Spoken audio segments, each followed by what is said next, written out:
Ние няма какво да го направим, как ще му... Не може на фелзите език, че пише, че им трябва да са доливани да се бара масотка.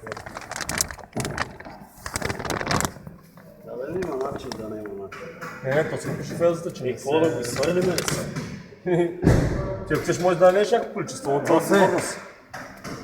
Абе, явно имаме някаква щета от транспорта, значи тук отваряме една част, която сме получили вчера и е цялата обърната и е в масло и тя е една много скъпа част, един мехатроник за един автомобил.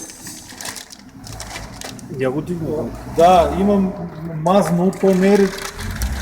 Го тук ще го... И просто е мазно. Я го слушай тук. Мазно и ние не можем да го сложим това нещо така, защото нека да дойдат от... Трябва да дойдат тук от това...